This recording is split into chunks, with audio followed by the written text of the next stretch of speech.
Right, Monza Combined. See what kind of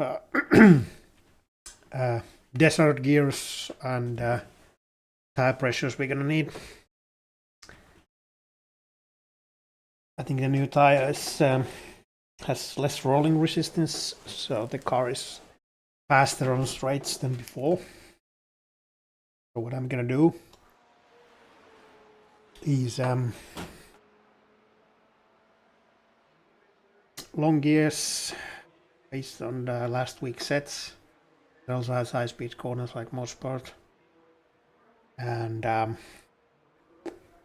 my pressures. Yep, baseline.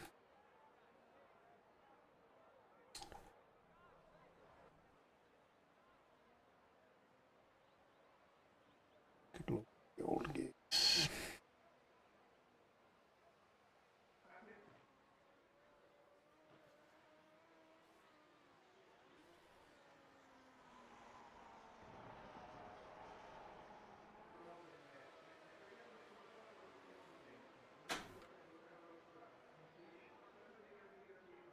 So a few laps to see what the temps are, and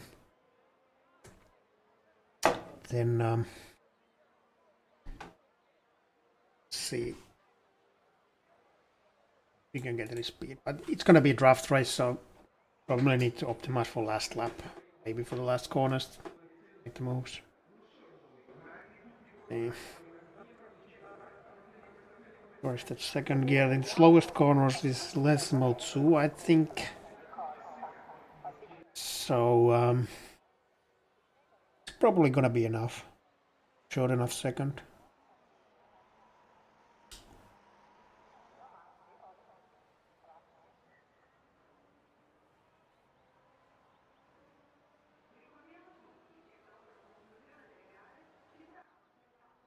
Let's start with the higher pressures. So kind of like it's pretty small range for tire pressures. So that's a maximum.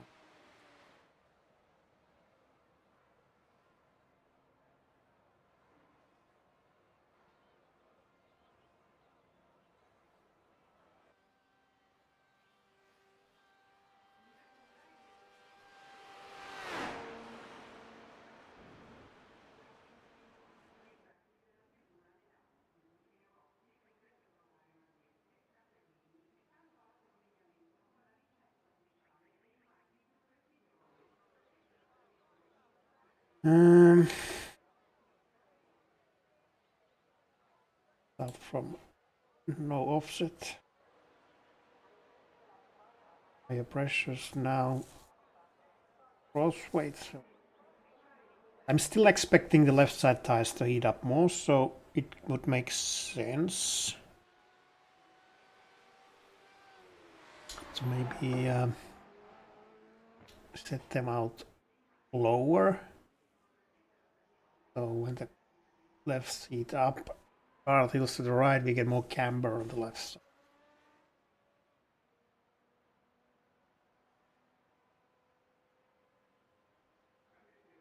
This.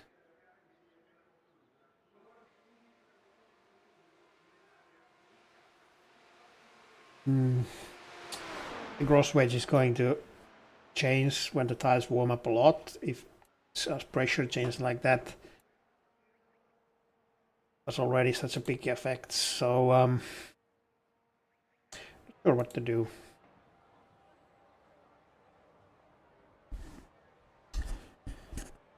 Not sure what to do with it.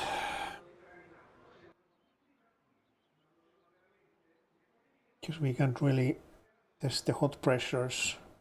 Can't really test the hot pressures here. Because they're out of range when they heat up, out of this cold range. So now it's understeer left hand turns. Oh, wait, it makes sense because the only left hand turn will be the What's the chicane in the end? Left handers. This is a tough one at the start. Maybe try some test laps and see how the tires heat up. Do they heat up symmetrically or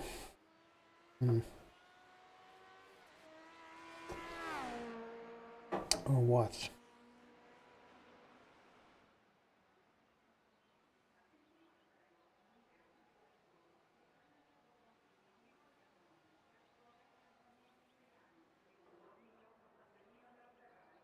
So let's say that the left rear heats up the most, so would yeah, that would increase cross weight even more. So I want to go then below 50, so it will probably increase as I see. This is just guessing. Take my word for the absolute. So this.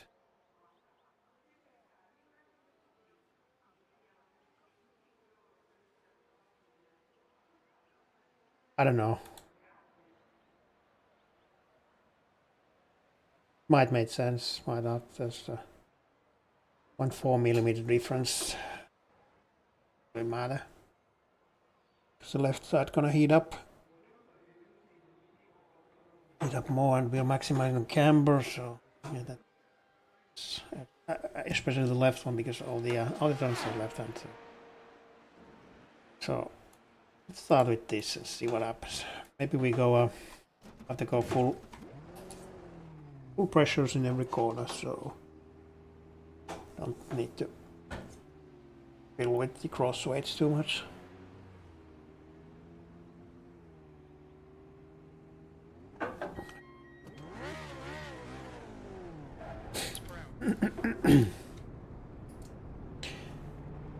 Probably need to adjust gears.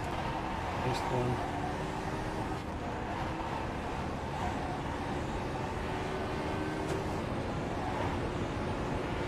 I think I already tested this track once and adjusted the gears.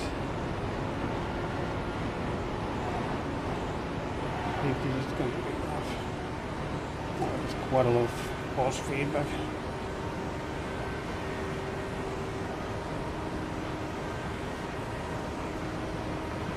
Yep, running out of gears already.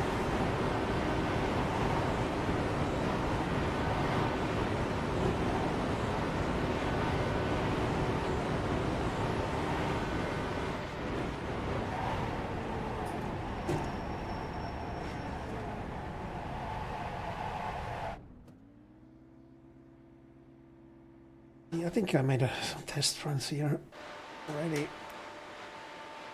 Yes, let's see if I can find them.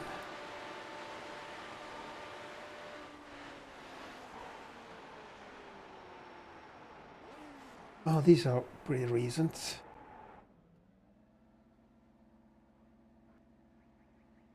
Yeah, I was running minimum pressures. I don't remember.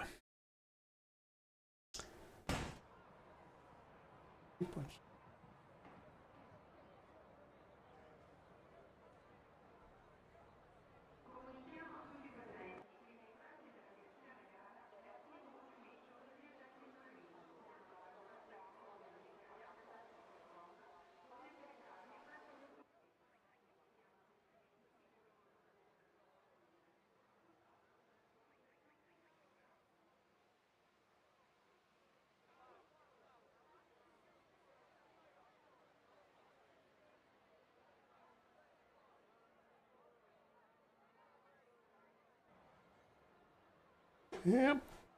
Let's see.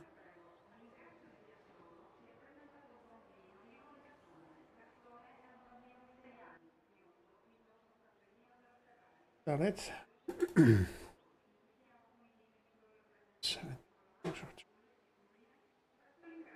I think we can do it there a longer second. Because that was probably with the chicanes. Yeah, I think it was with the chicane. So let's go with this.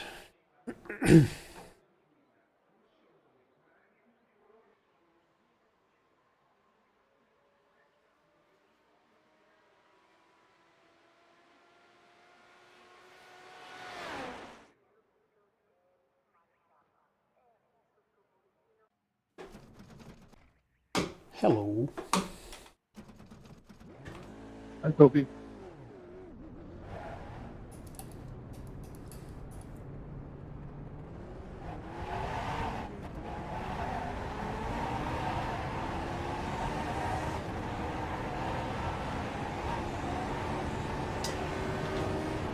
We have desert gears.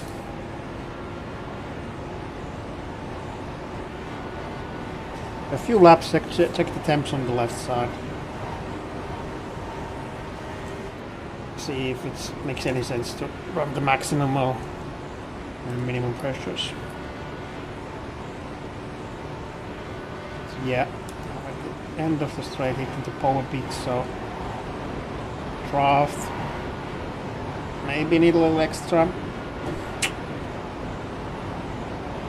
Draft isn't that much now, so this might be the best overall solutions. Let's do the draft, divide in kilometer, some headroom for draft.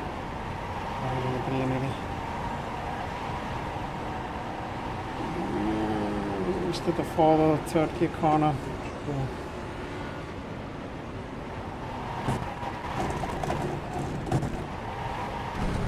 Yeah, I need a brake there. Not too safe.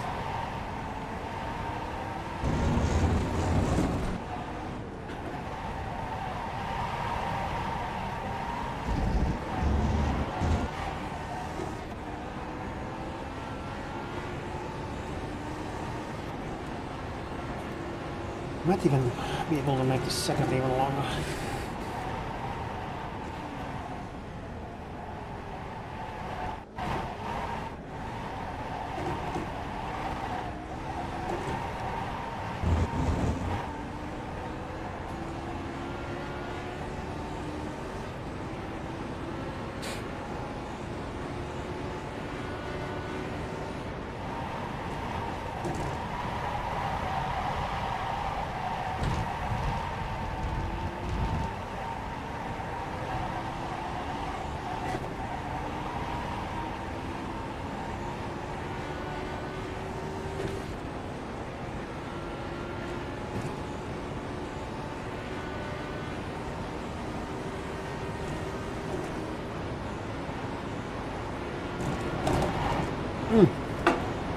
Pretty violent.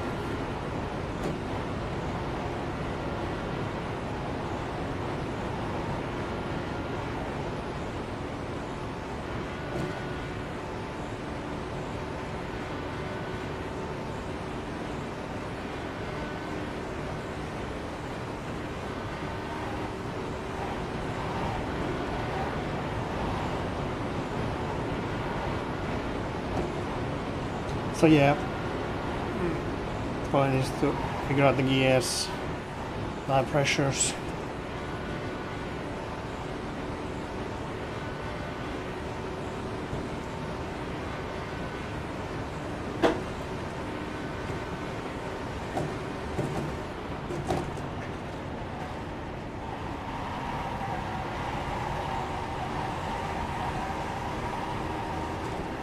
Yeah, 40 is a little, 30 is a little short.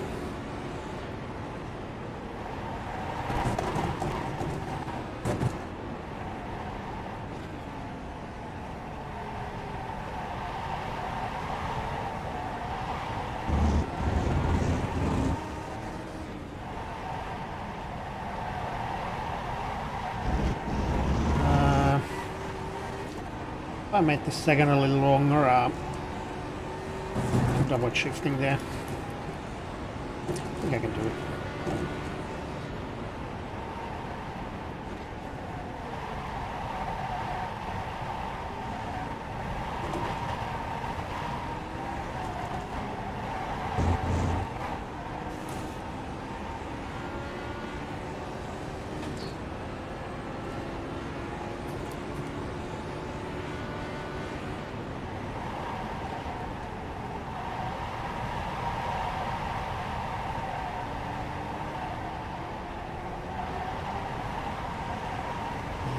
this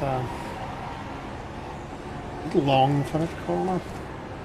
So I think I need to make second some kind of an all-round here.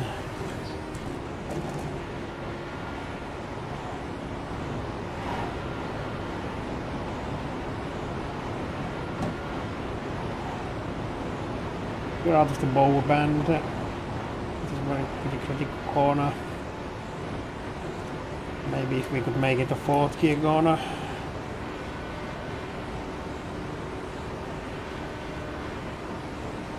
Also check if the front suspension is bottoming out, because I think that would be suboptimal.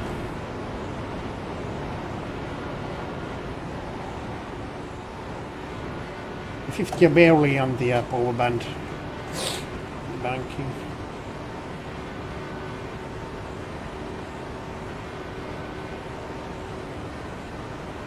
So I need to take fourth in here.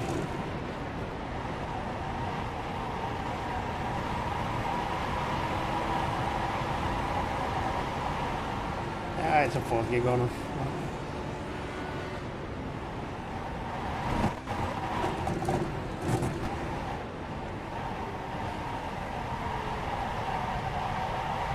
Brake just before the 100 marker.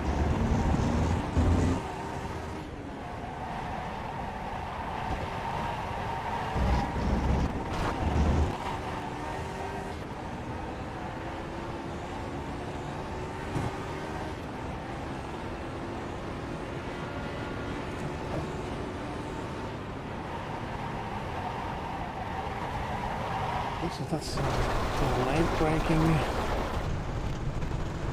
They say you cut the cord. You'll have to slow down and give up the time gain. Yeah, now we know what to do if we go wide there. Minimal time loss.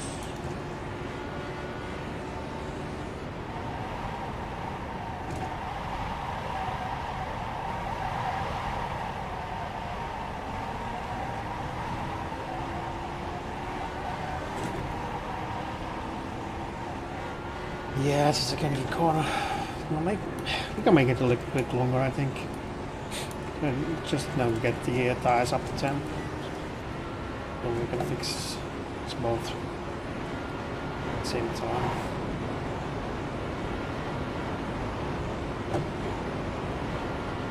Also check if the front is bottoming out.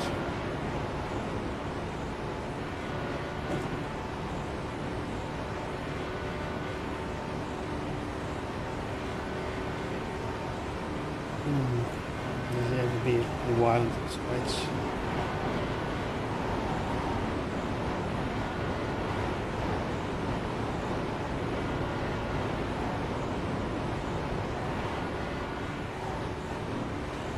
Too bad there's no longer a jump exiting the oval.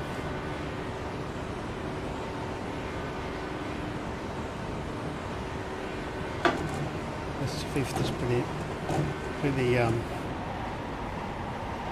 perfect for the straight.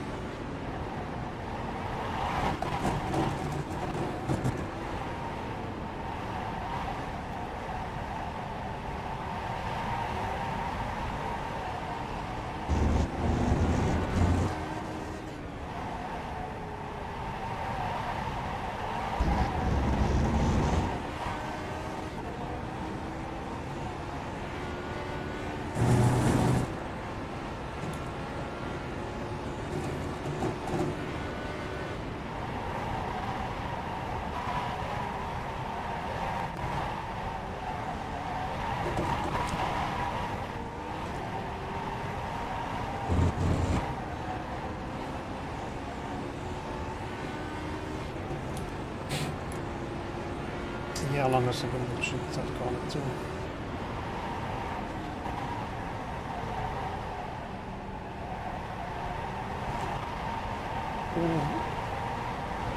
Couple more clean laps. Get the tires to temp. New fast flat for you.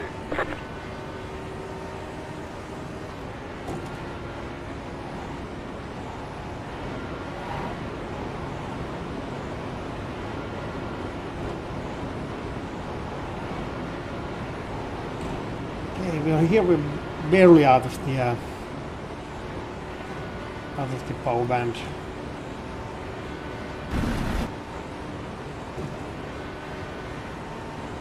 And again, for this needed for Curva Grande.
Yeah, longest second would help the bank limiter. The exit.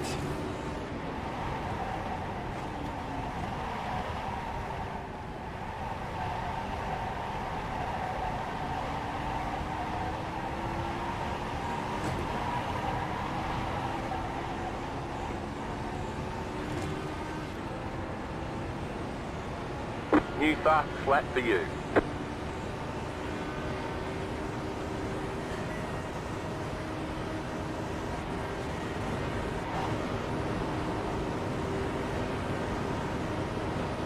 Yeah, as it is, it's slower in the fourth.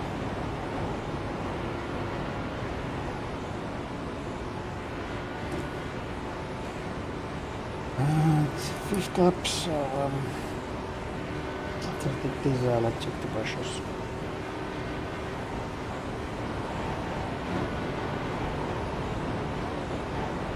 Okay, this lap and the next one, then check the pressures. I think wants to be stabilized by then.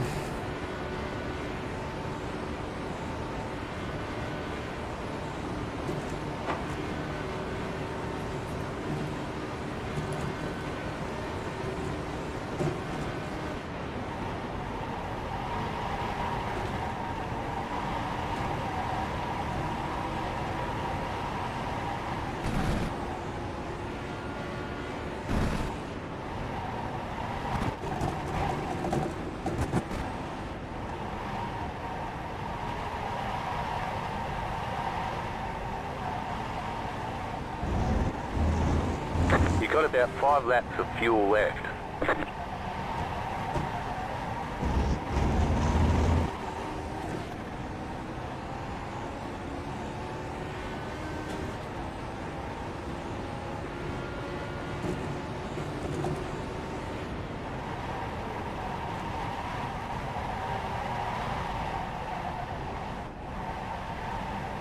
Хорошо.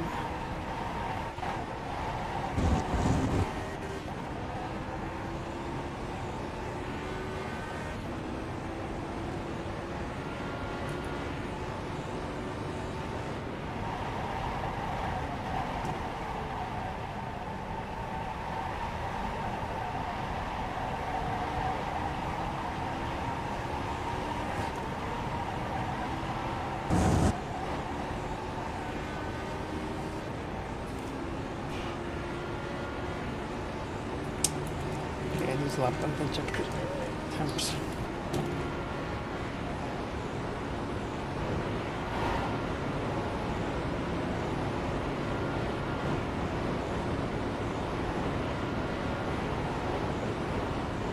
Yeah, I'd consider a longer fourth, but I think it's for acceleration it's pretty good now. So it might be missing a little bit power in the previous corner, but I don't think it matters too much. It's gonna be draft race anyway.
Starting to lose grip, maybe starting to overheat a bit.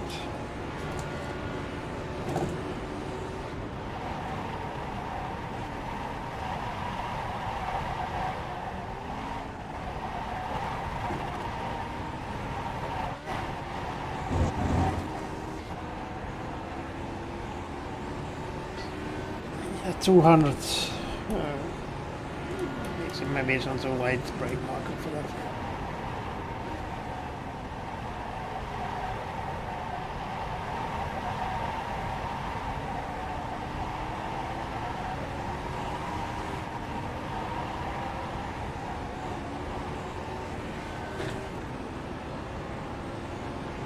New fast flat for you.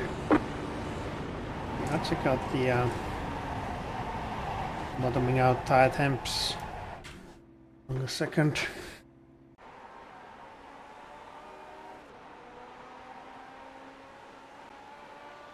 Yep, left side is heating up quite a lot.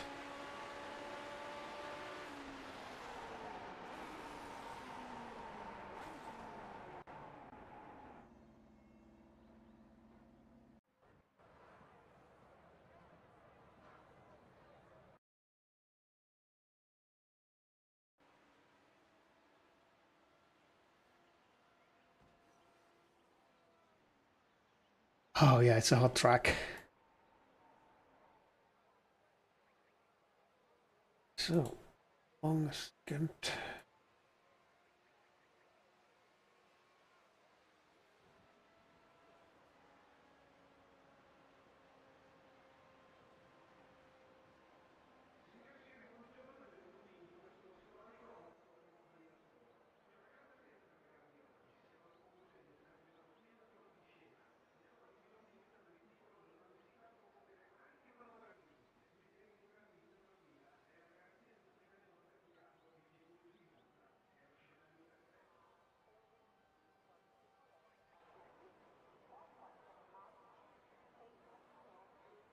Yeah, let's try this one. Not really sure if that's too hot or not.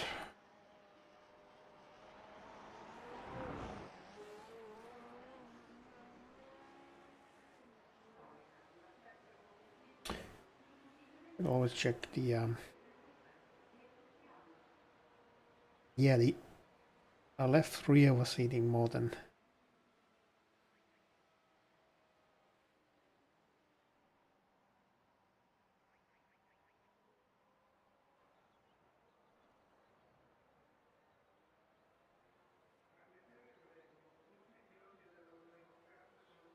Yeah, there's actually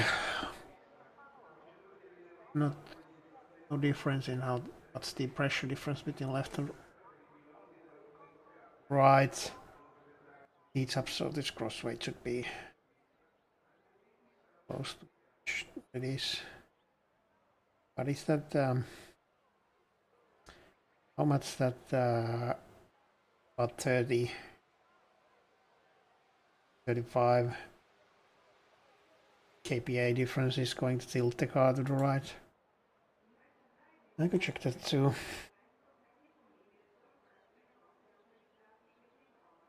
The, you know, suspension. Yeah. Oh yeah, it seems like the left front is bottoming out already.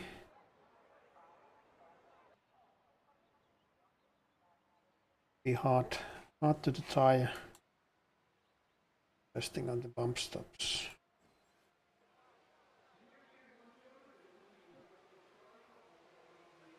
Sure.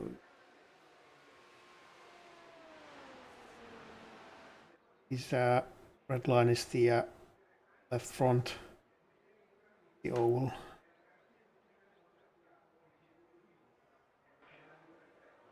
And the left rear is probably resting on the backers. Well,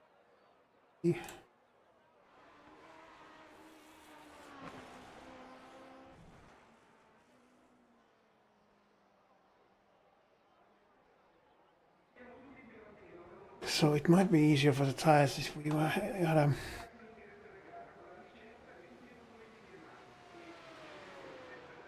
since the nose cone isn't hitting the asphalt. There's still right height left, but since it's resting on the packers, the it's quite a stiff, so tires taking quite a lot of load in that point of the track. That might be heating it up quite a lot.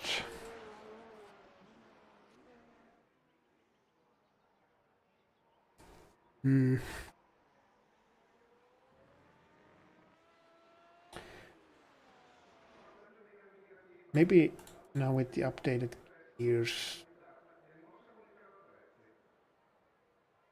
actually I could do it with the minimum pressures, just as any effect on top speed or like that.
So see if there's any effect in the top speed with the tire pressures and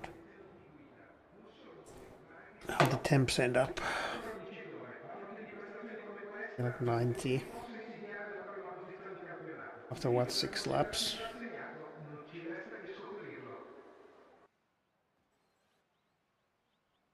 Try another 6.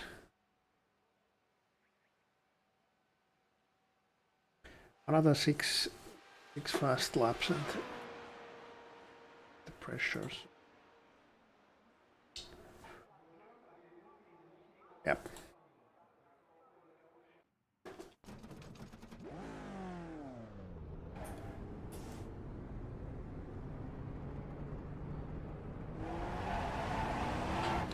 I might be faster with these pressures just because the second gear is better suited for the low corners now, so I'm not gonna look at lap time too much, but try to figure out if there's any use for these maximum pressures.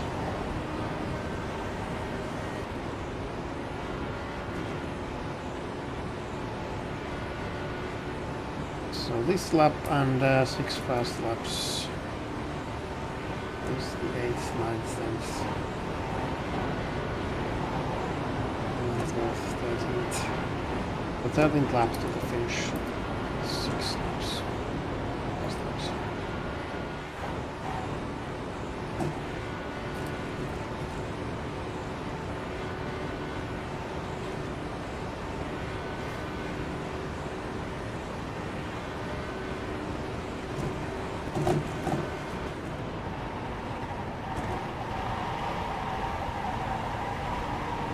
Pushing a shift in this pitch is not advisable.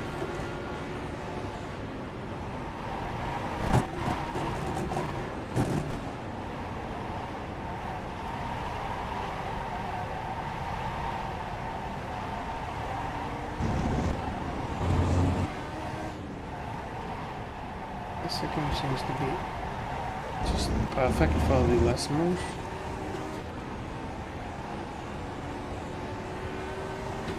Maybe the tire's overheating is a little bit faster, even with the cold sign.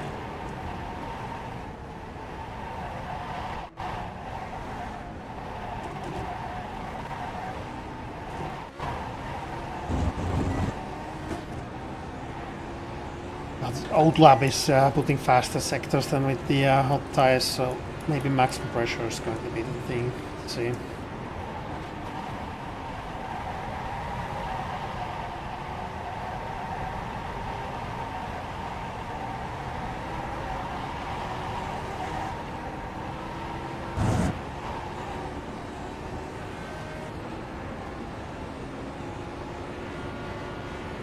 Car stops on the right. Go left.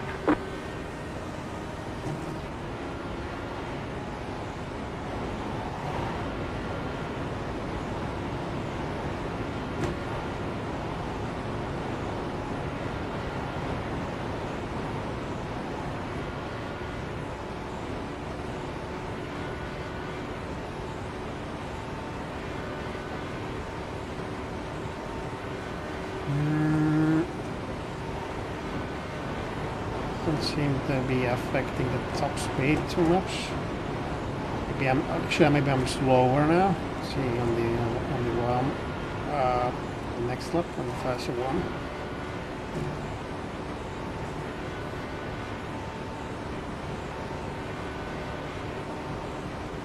So yeah, at the moment I'm probably going with the max pressures.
It might be that the first fast lap is the fastest lap. Tires in the tunnel window.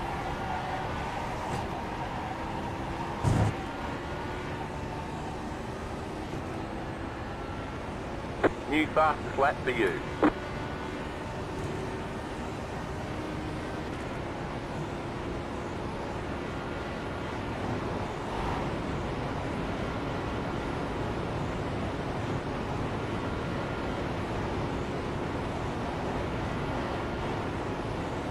So far looks like a little bit of top speed loss at the minimum pressures. But if it's faster in the actual track, that might be better for the race when the critical moments from the race are happening at the last lap.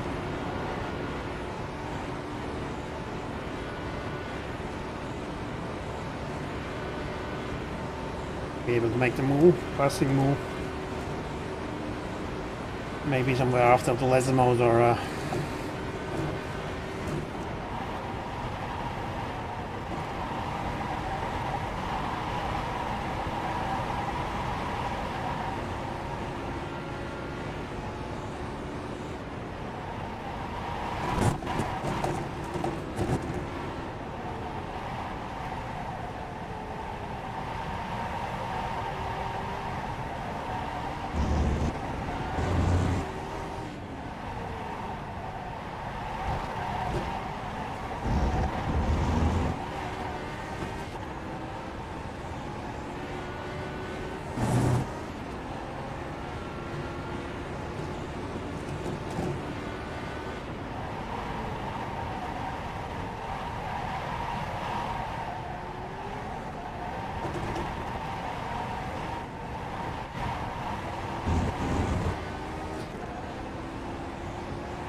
Yeah, the car's been getting slower.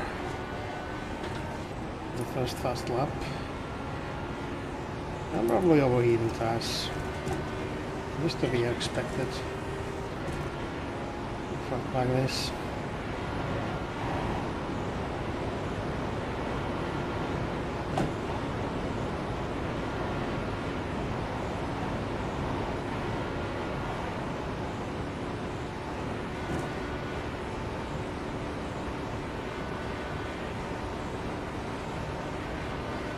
Yeah, I could try next all four corners, max pressure.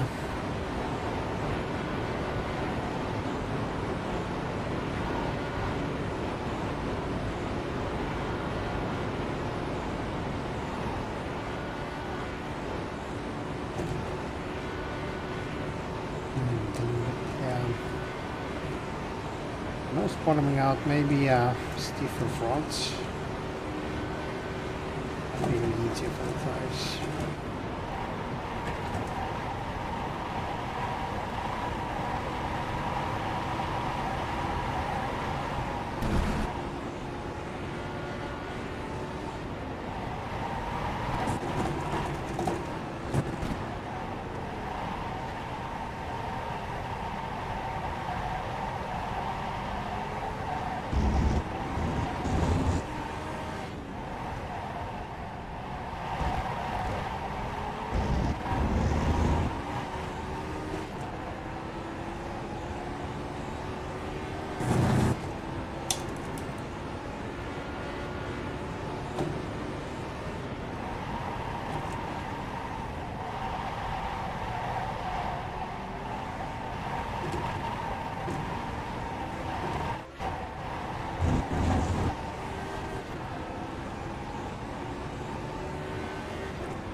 Just set your fastest lap of the session.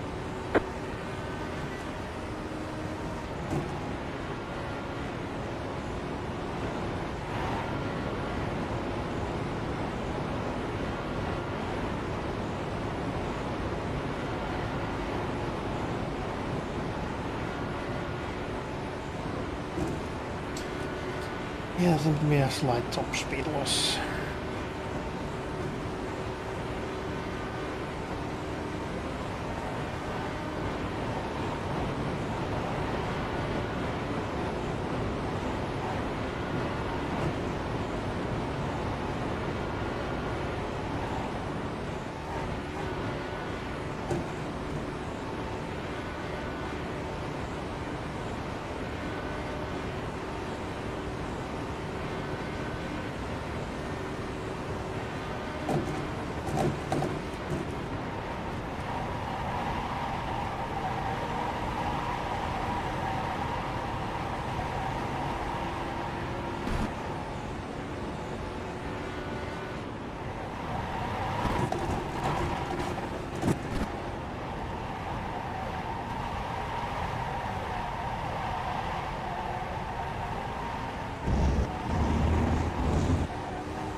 The car seems to be getting slower. The tires heat up anymore.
You've got about 5 laps of fuel.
Okay, so finish this lap and check the temps.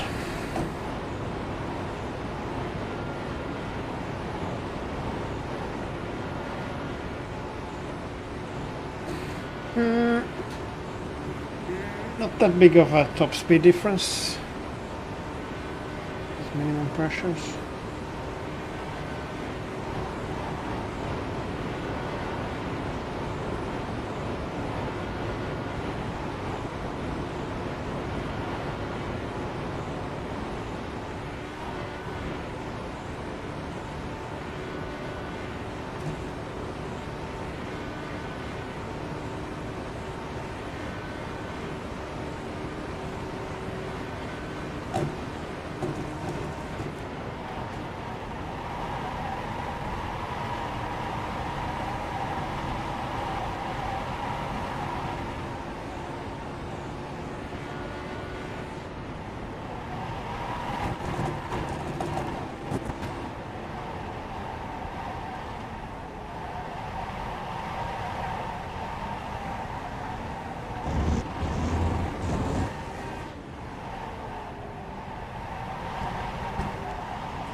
Call. Was fast.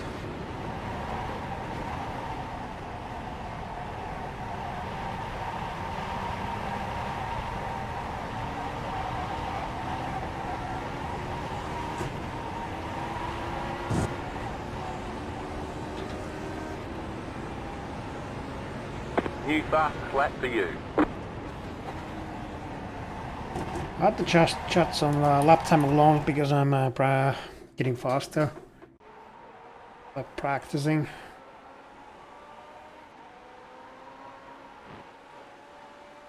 See the temps. Yeah, they're hotter. Then again, the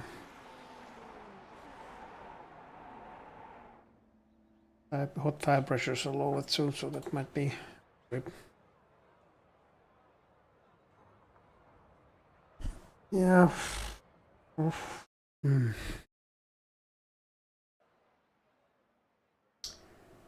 I could try with the stiffer front. That helps with front tire temps.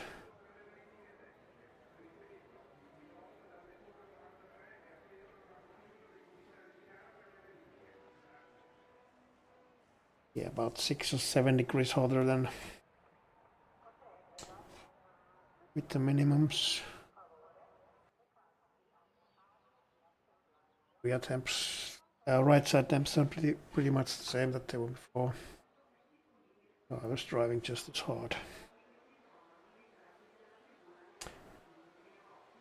Is it which one is less bad? Too much pressure or too much temperature for grip? Can't really say.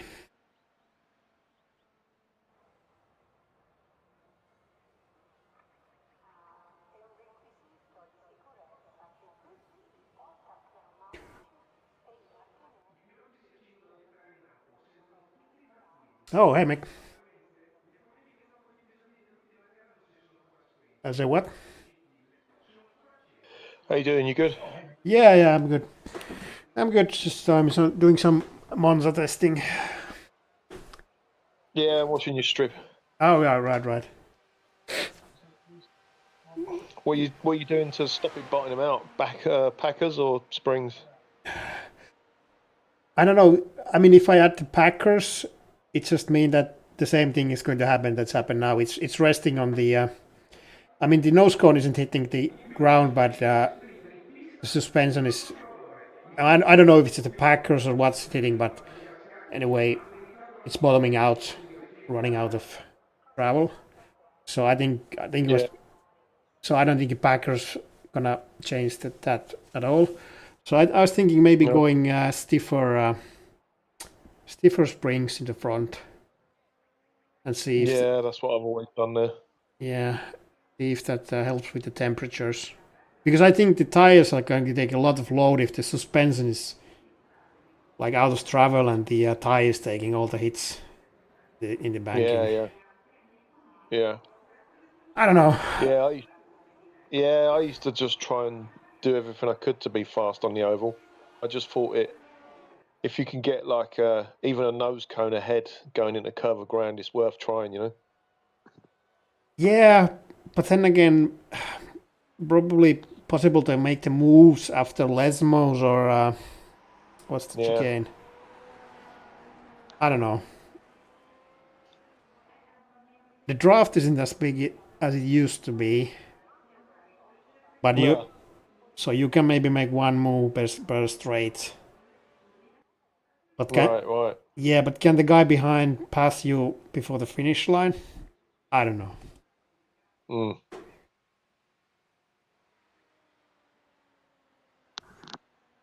Yeah, it's a bit shame that there's no proper championship fight for this race anymore. Yeah. Decided already. I can't believe he's won all three, man. That's just crazy. Yeah, I think no one's have never done that before. No. I did No, no. Well, yeah. you're the only guy that got two in the same season. Oh, who Yoni? No, you. But anyone else? No, no, nobody else. Oh, right. Mm. Yeah. So yeah, I'm gonna put some stiffer springs in front and see if these temperatures are any different. Yeah. Front. So what you're running max pressures on the tires? At this moment, I'm running minimum. Right, Minimum. right. I ran for the first stint. I ran maximum in the left, Yeah. but I'm not sure if that's any faster. Now I run Yeah. minimums, but then again, I have practice now, so I'm faster because of that. Yeah. Yeah. There's maybe like 500s on the straights with the higher pressures. Maybe a tenth if I put the right sides higher. But Yeah.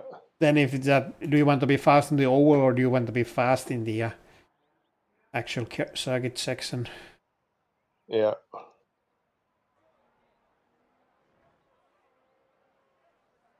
Yeah, let's see. Because I know everybody's running minimum front springs for some reason. Oh, right. I know Audrius is, Nikolai is, Seb is. Yeah. I know Seb is pretty much running minimum front, maximum rear, a lot of rear arm, like almost maximizing the oversteer. Oh, okay. So it's a max rake season, that I can tell you. Yeah. Yeah. Yeah. Oh, I wasn't expecting that. Not with all the springs and everything else. Well, and ride height as well. Yeah. Oh wow, that's crazy.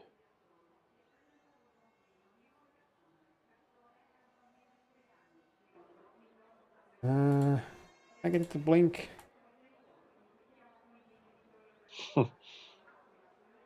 Um,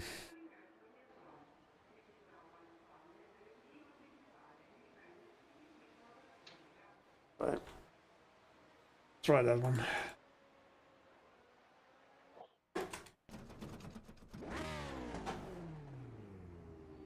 Oh, what happened yesterday? How they didn't? Well, they showed it on the broadcast, but my YouTube went crazy. It just started doing like replays after 1 second, and it was right on the point where you dropped back down.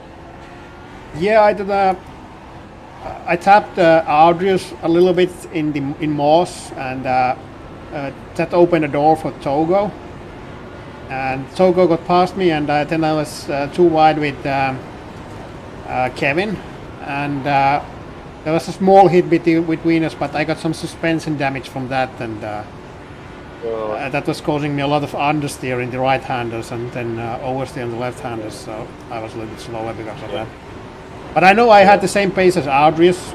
We could have had a good three-way fight with him and Togo, but this is what happens. I mean, for the whole season, me and Ardrius, we have got numerous 0x contacts, and nothing has happened. So sooner or later, something's bad gonna happen when you race that close. I mean, it just happens. Yeah.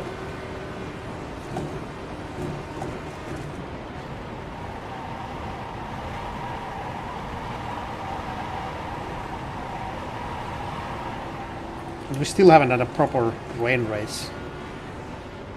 No.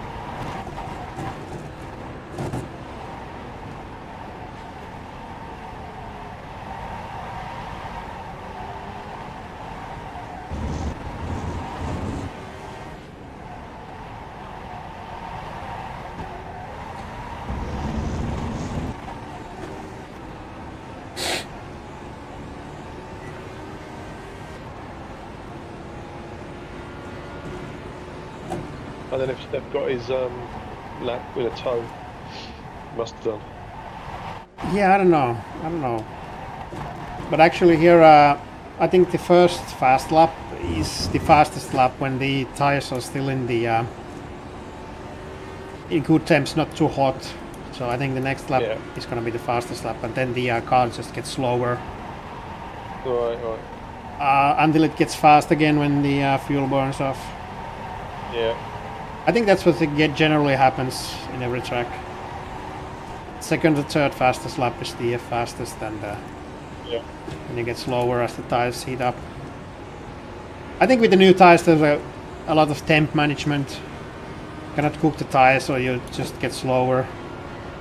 Yeah. Towards the end of the stint.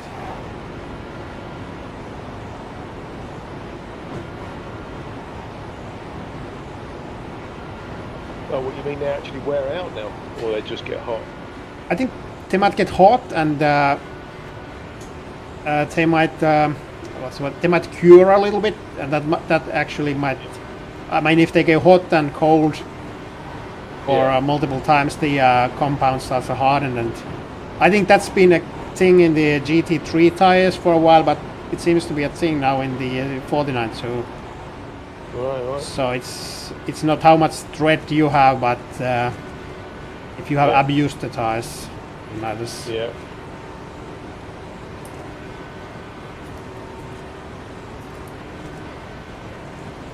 And I know Ardrius is good at keeping the pace and managing the tires. At least I was in Camel. I might have out-qualified him, but his race pace was overall better, and he usually caught me somewhere mid or at the end of the race stint. Yeah. Yeah, he's still really good in second gear exits. Yeah. I think on the faster corners it sort of evens out. I think his advantages on the slower corners on the exits. He's so good. Yep.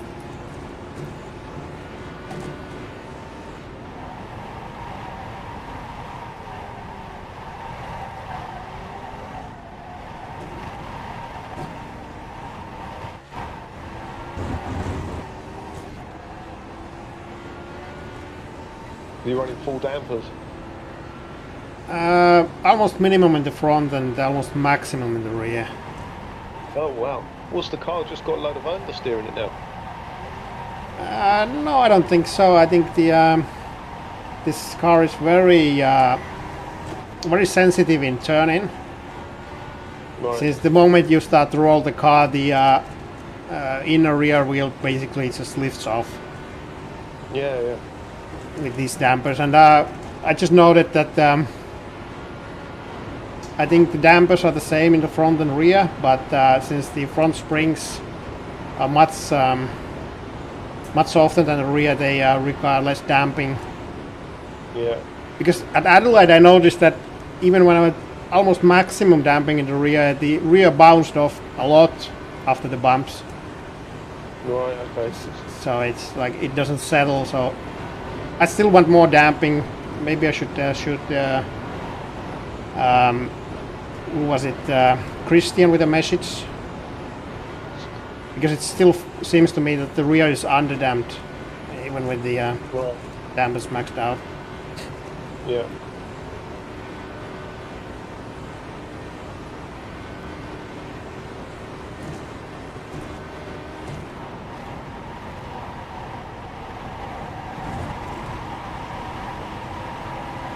No one else in the session, no? Second, There's nobody else in the session?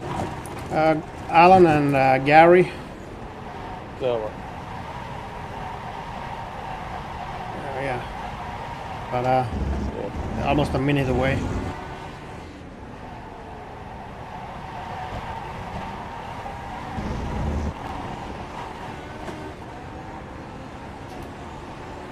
It's so tough to get that first Lesmo entry right, isn't it? Yep.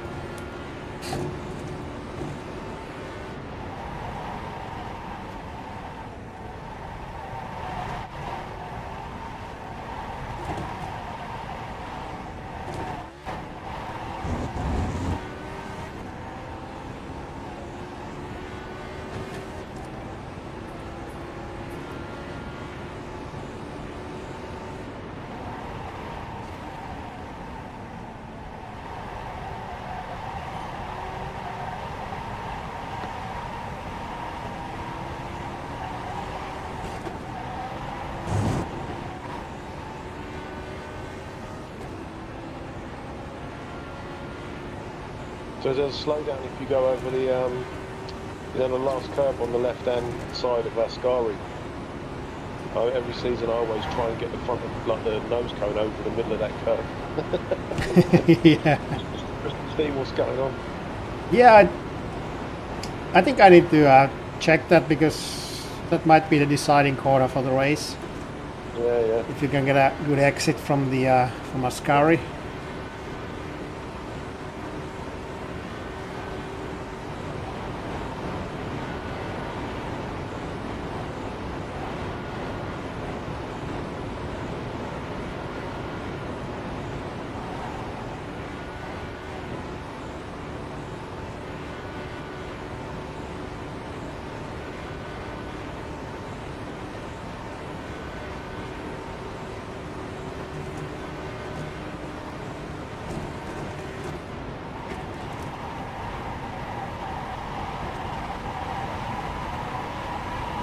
Lots of understeer in these fast corners.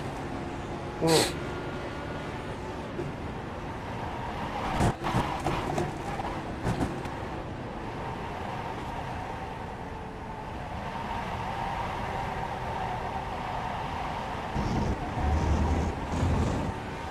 Yeah, you guys are running quite low brake bias now as well, yeah? Yeah, that's a pretty new thing for me. I know Ardrius is running a little bit forward, but I noticed the front was locking quite a lot. And I think that was eating the grip in a race stint, so I thought about moving it backwards. Mm. But I think that worked quite well in Interlagos, at least I think. Right. And now it's Spa, and it wasn't bad at Motorsport even. I mean, I had the pace, but those race happens. Yeah, I think Kevin was saying in chat he was running 51.25 or something. Yeah.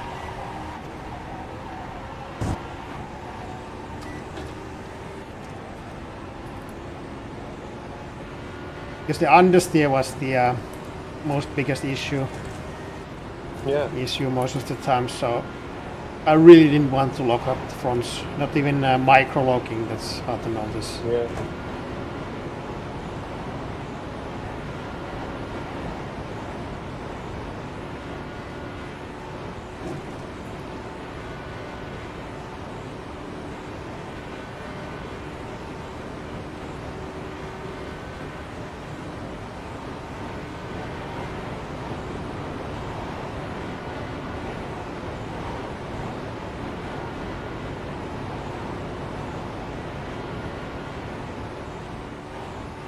So you're in England now? Yeah, I'm staying at my sister's for a while. Oh, right. Yeah, no rig. Going to be getting some truck driving work maybe tomorrow. Oh yeah, now you got the license and all. Yeah, and then I want to get myself a workshop. There's a few workshops I can rent locally, so I want to get one of them. Yeah, then nice. then I can get my cars in there, get a rig sorted out, and then I can start building some rigs as well, you know. Yeah, like as a side hustle and then Yeah. leave off the trucking job. Yeah, if I can do it, if I can get the rigs to pay, then I'll do it. Yeah.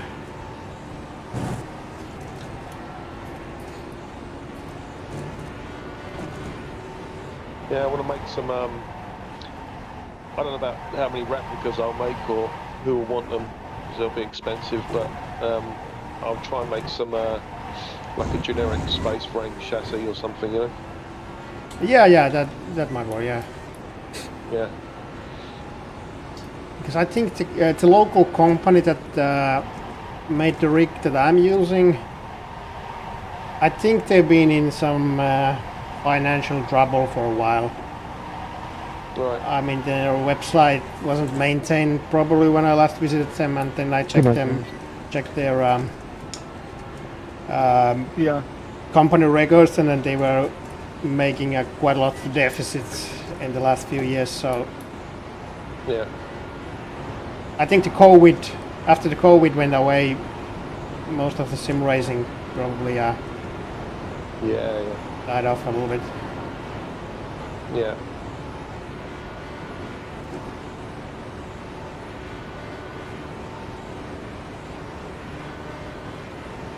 So it's a shame I cannot probably get any spare parts for this rig if it goes out of business.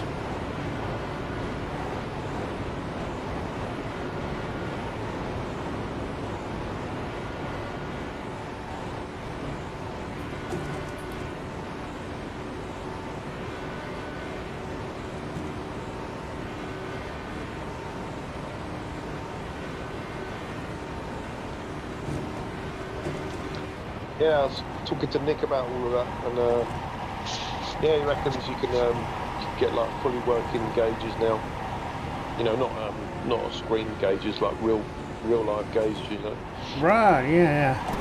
All the counters and stuff. You've got about 5 laps of fuel. Thinking making I want to do some replicas. I want to make a 49 and a 79 just for myself, you know, and then if anyone wants one afterwards, then I'll know how much to charge and whatever, you know, whatever they want. But I want to make like a generic space frame. I want to try and make something like a dashboard that you can take out and replace with a different car. Oh yeah, right. Like a plug and play dashboard, you know, like one for the Skippy, one for the Formula Ford or whatever, you know. Yeah. I want to see if I can do that. I don't know, maybe a 3D printer for some of the parts for that might come in handy. That's why I was talking to Nick. I need to have a real chat with him about it, you know, because he knows what he's doing with all that. Right. But I can make dashboards and stuff out of aluminium or whatever, you know. I can do that myself, and just buy the components in. But I want to sort of try and see if I can make it where you literally just lift the clip up and unplug a dashboard and plug a different one in. Yeah.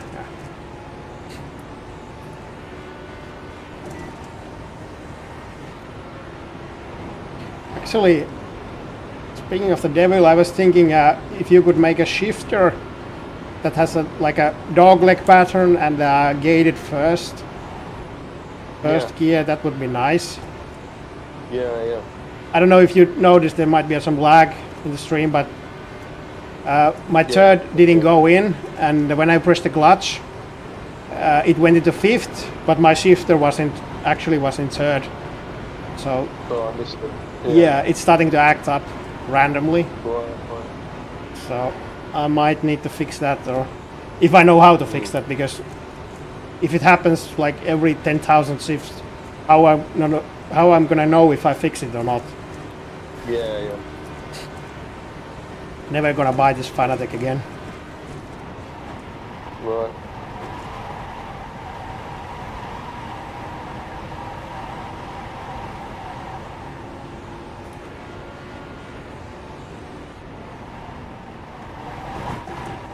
Yeah, I noticed you had to re-put it in the gear again after there when you went into Curva Grande that time, yeah?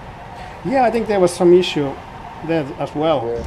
Because I put it in the Ford, but it only went to Ford when I went back to neutral and back to Ford again. Yeah.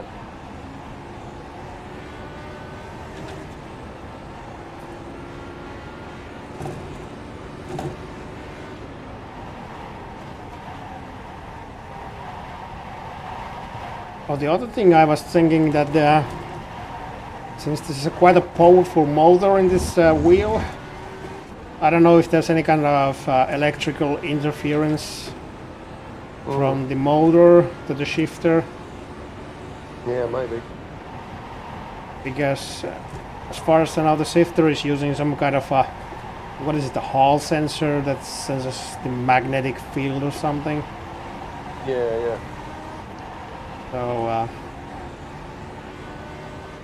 maybe it could be this wheel that's causing those errors. I don't know. Yeah, maybe. Yeah, let's check the tire pressures. Now it's getting Ford as it should, in the third as it should. See. So I don't think it's a big difference. Maybe running a little cooler in the front, but I wasn't any faster. That's the most important bit. Yeah. Let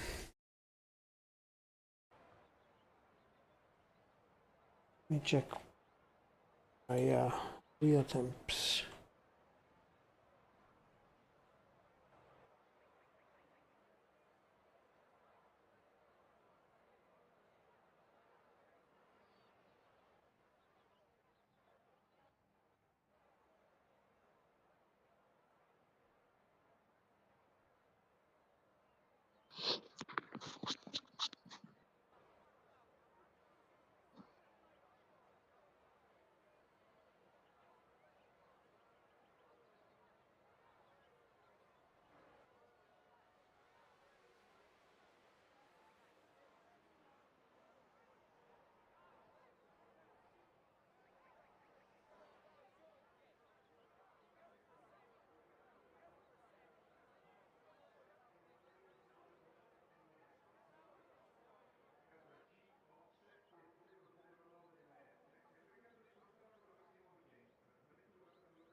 Maybe we could try run minimums in the rear, but higher pressures in the fronts, because seems like the rear tires temperature doesn't seem to change at all with the pressure, but with the fronts they run a little cooler with the with higher tire pressure. Is it running on oval pressures this week? It's not, is it? No. So I don't know, maybe if I just run maximum pressure in the left front, and maybe that could be the best case. Run a minimum springs in the front. I always thought Monza was freaky combined layout because I think the tyres like just really cooled down on the oval. So it was like you was driving on like ice cold tyres when you come out the pits all the time, you know? Yeah. But at I least, think it hid a lot of the setup work, you know? yeah. Because it changes quite a lot. Because I think the oval just heats up the tires a lot more than the other Yeah. tracks. You know, high speed, high load, cornering right. So maybe if we could do that and then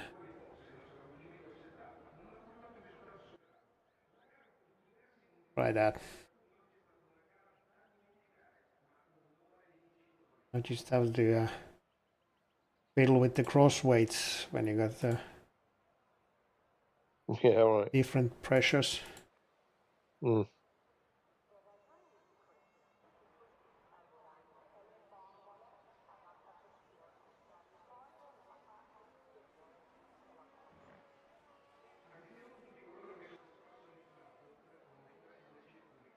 That would be quite interesting to go more cross weight to get the get less steering angle on the oval, and then you got less steering angle through Curva Grande and Lesmos and Parabolica.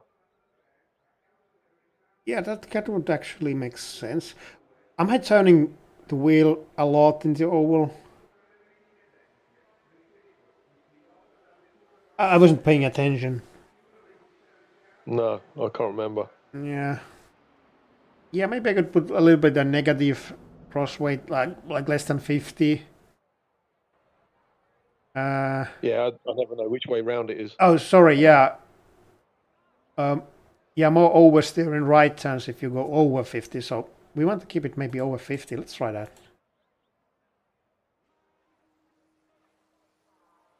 And yeah, then we also get oversteer in Curva Grande. This turns to the right. Yeah. Yeah, little crossweight Yeah. actually makes sense.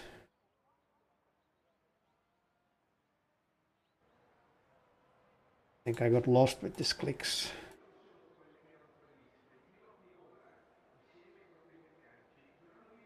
I think I even ran zero camber on the right rear once here. Yeah, that could definitely Pretty work. sure. Yeah, no, you know what? I'm pretty sure, 99% sure that I tried it and it just didn't do anything. I was Yeah, doing it basically for the exit of Parabolica and stuff like that. yeah. I mean, there's actually three left-handers.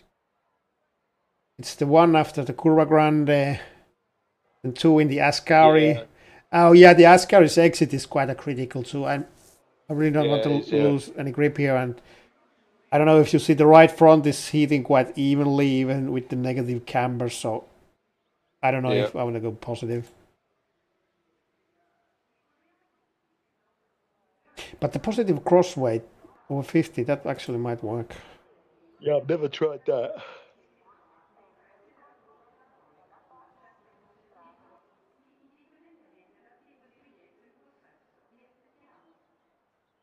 Try that. About 50.4 cross weight now. You'll probably lose half a second in all the right-handers, the left-handers. Yeah, Overheat the front. yeah. I mean, that's really what happened.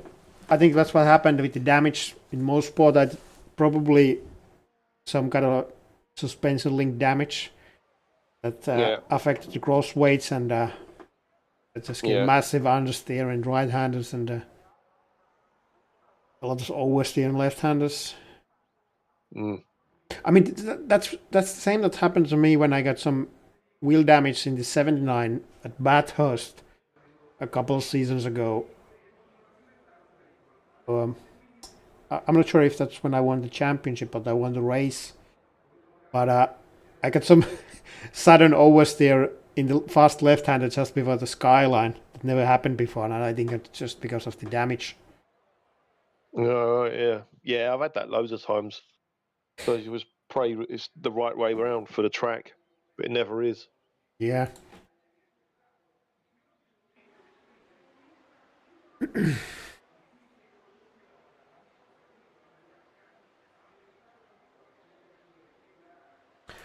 Yeah, let's run now. The left front is maximum pressure and everything else is minimum.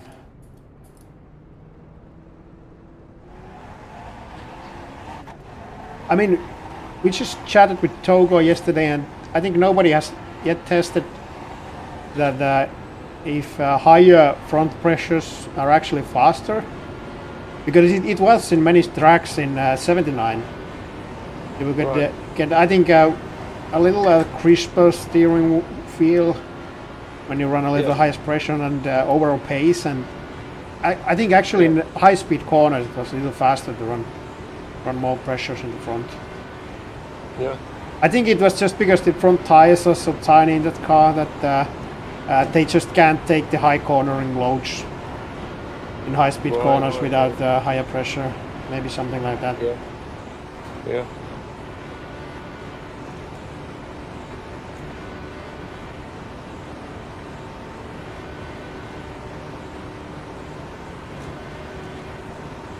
Is your steering wheel in the middle?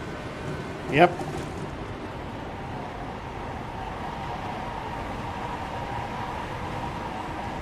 At least with cold tires, this Curva Grande feels better. Less understeer. Yeah, right.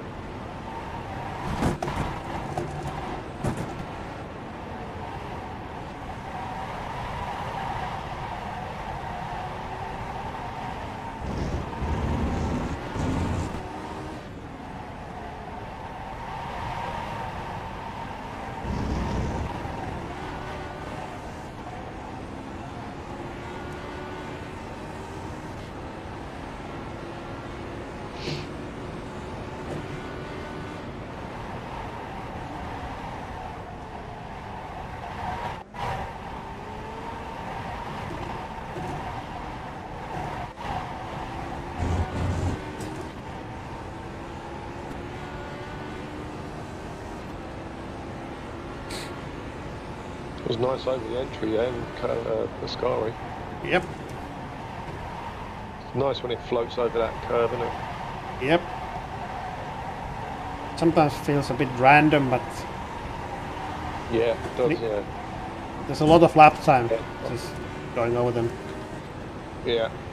I don't know if you raced Imola, but it has similar sausage curbs in the first chicane. Yeah, yeah. In the 49 you can actually go over the curb so that the sausage passes under the chassis. Yeah. Same as turn 1 in Barcelona, isn't it? Yeah. And if you do it just right, you don't even get a slowdown. Yeah. It's like, that Barcelona one, that's like a railway line. Get the car right on the other side of it, you don't even have to steer it. Yeah.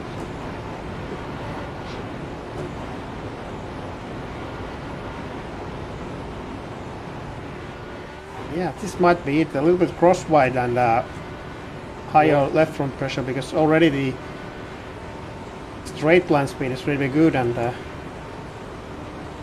car feels great. Yeah, good.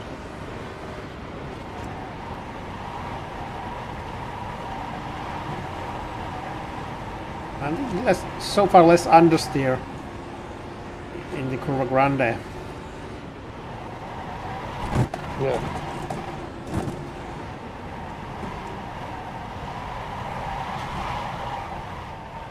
Okay, but a little oversteer moment there. Oh, yeah. Yeah, that could have been a fast lap because It looked good. Yeah.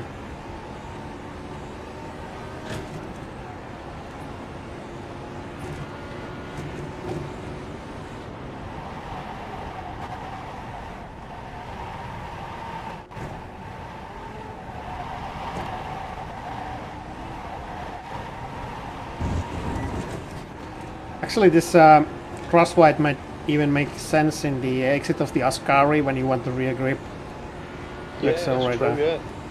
Yeah, bit of understeer there. Yeah, this might be the right choice, but then again, in the race, anything can happen, and it doesn't matter Yeah. if you have the best set when it's a draft race anyway. And I usually crash out in draft races, like in Le Mans and last time Yeah. here, because high speed, Yeah. net code, Yeah. you know. People like me racing against you. Yeah. When it all comes down to the last lap, really. Yeah.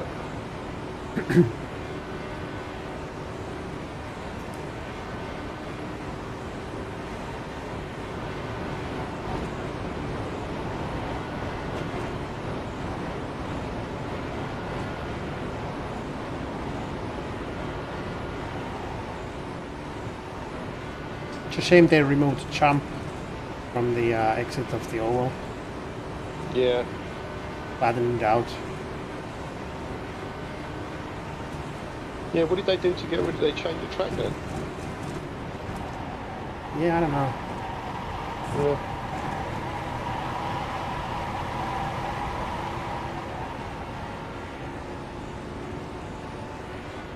Yeah, that's diving in a lot better now, isn't it?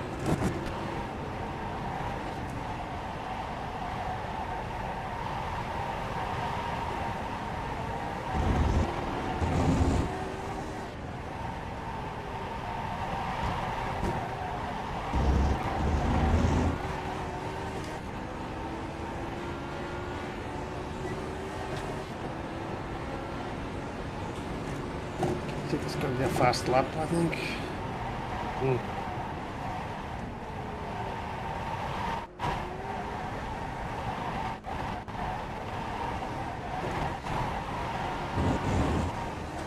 Yeah, and off track. Yeah.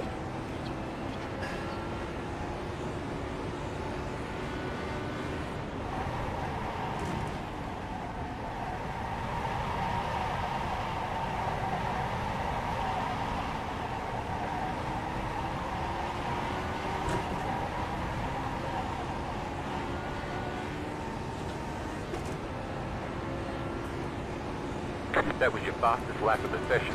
Yeah, I think I'm now 1 or 2 tenths faster than the with the setup that I had the minimum pressures, Yeah. and now the left front is a little bit higher pressure on the crosswide. So this might be it. Yeah.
Gary's pretty quick behind you there, only 23 seconds, look.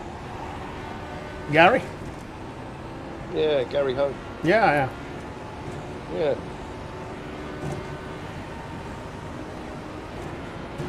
And Glenn is also pretty fast nowadays. Yeah. I don't know if you saw the Thursday race, but he was leading for the first 4 or 5 laps or so. Yeah. He qualified in the front row and got a better start than Joni. I told him off for talking during the races. Yeah.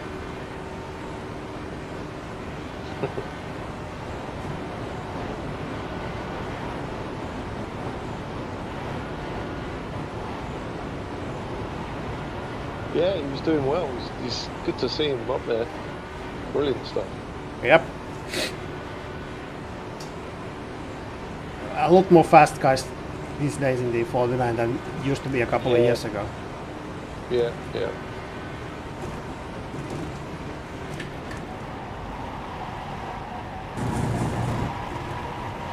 Yeah, it's annoying that Seb doesn't practice much. Uwe's only just come back, but he never practices. Uwe's so fast when he practices. I have never seen him practice, so I don't know. I've only seen it once. One season he practiced. He won the season. That's the only championship he's ever won. Right.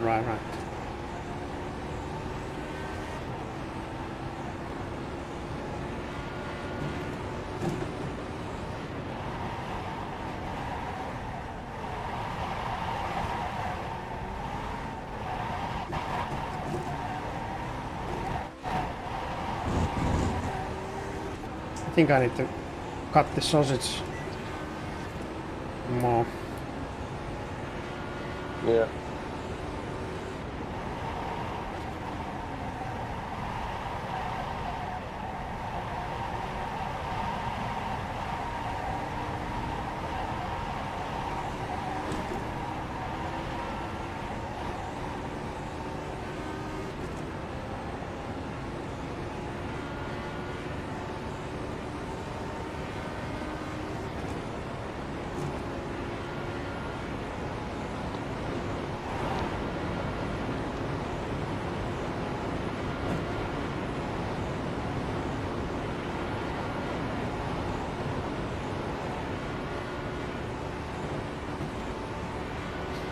I'm faster in the oval now with the higher left front pressure. Interesting. Yeah.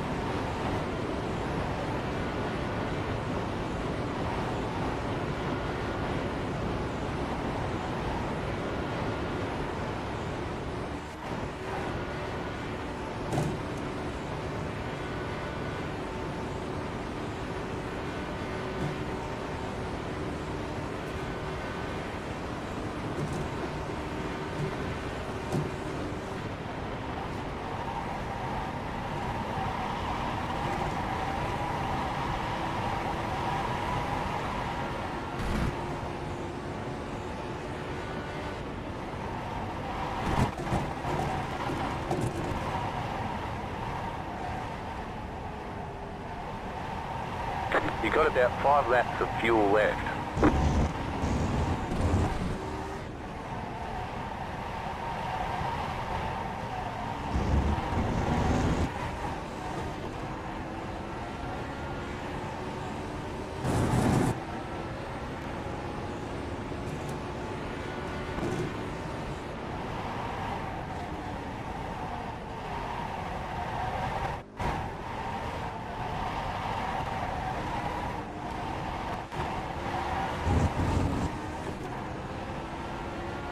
This might be a fast lap. Yeah, that was nice over Ascari.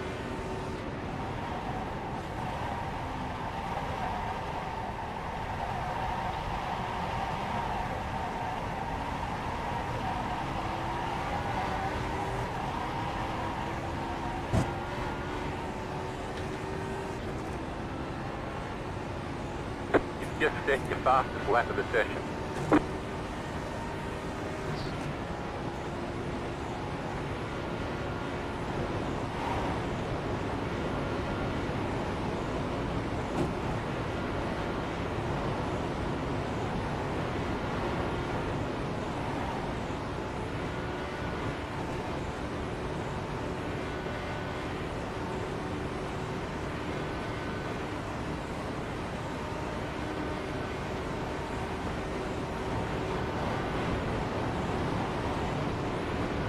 That's quick, isn't it? Yep. I don't know if it's the crossweight, like you mentioned, but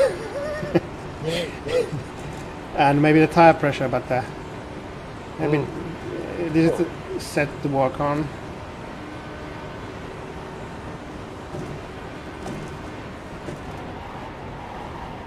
Do you see the wall contact there? Yeah, I just saw it. Yeah.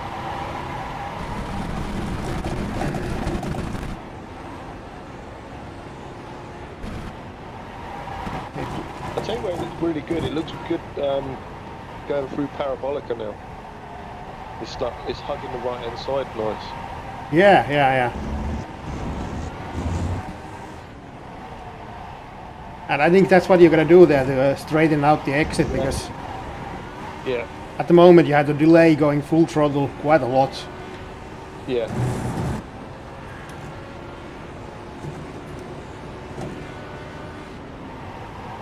Yeah, I can't wait to get another rig and get practice in this car.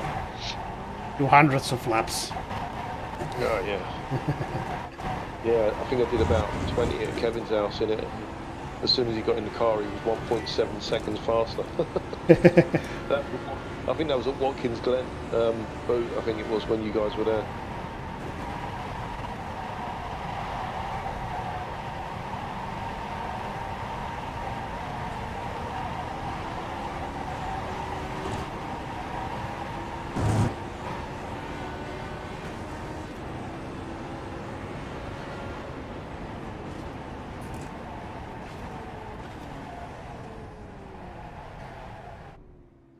It's funny now when you watch modern Formula One cars go around there, they just like dive straight in there. It doesn't even look like they brake, and they're just running right around the outside on the left-hand side of it. Oh, you mean Parabolica or? Yeah. Right. Yeah, that's gonna be a high-speed corner for them. Yeah. Let's see.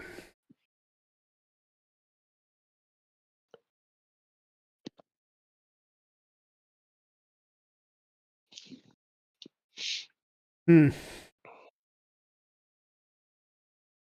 More crossweight. More crossweight. Yeah. Yeah. I like your thinking. What did you go up to? Sorry. What number did you go up to?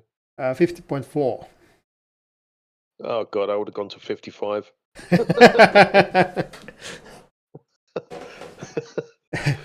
Just see. I'd find out the extreme.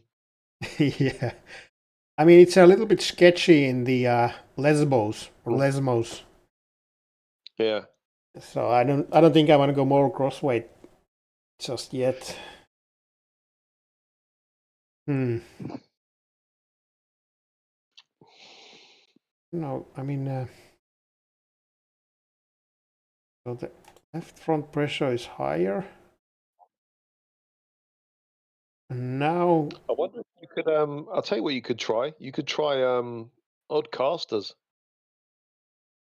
I don't know what you actually do to get it to turn left, turn right, or what it would do, but that's something to think about. yeah, but you cannot adjust the casters any longer.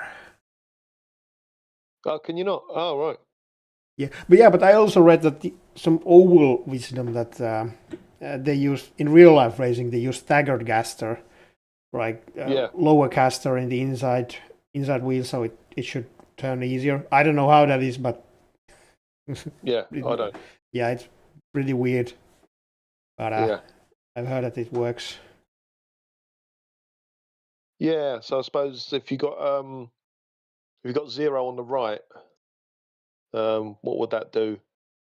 That would make the front left dip down if you turn into a right-hander, wouldn't it? More than hold on, what would that do? Yeah, because the caster on the left front will make the front dip down, won't it? As you turn into a right-hander. Mm, yeah, probably. Yeah. Yeah. And then if you got zero on the right, it will stop the right-hand side from lifting up in a right-hander. Yeah. But if you're turning in I think I was sorry, lifting. Yeah, I got confused. Never mind. Yeah, it's it's some kind of magic. Yeah. All this steering geometry Yeah. stuff. Definitely try it though. Yeah. Hmm. You never know. So I think I'm gonna wrap this up for now. I think this is gonna be my new baseline here. Mm. I wonder if this higher front pressure works in other tracks. Yeah. Yeah.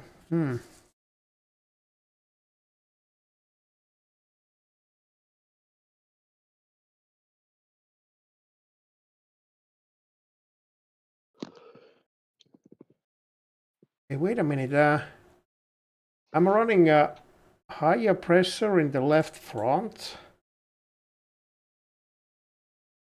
but its ride height is lower on the left than on the right side, and my spring patches are all That's symmetric. because you crossweight. Pretty weird. Yeah, it's a crossweight doing that, isn't it? I think.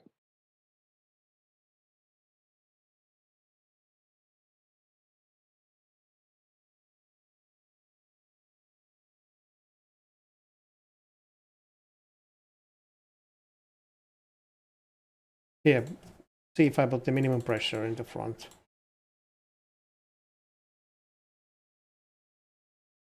Oh, I have the front cambers are asymmetrical, so that's why. Oh right. Oh, okay. Yeah, I probably have one click of difference in camber, but it rounds out the same minus 0.5 both Yeah. sides. So yeah. Yeah. I know what you mean. Yeah.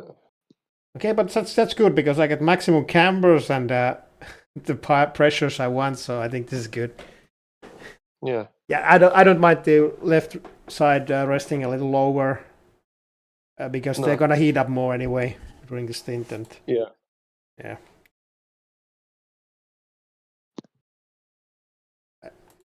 Probably need to test at the draft gears in weekly practice later on. Yeah. I was going to say your top gear looks a bit low.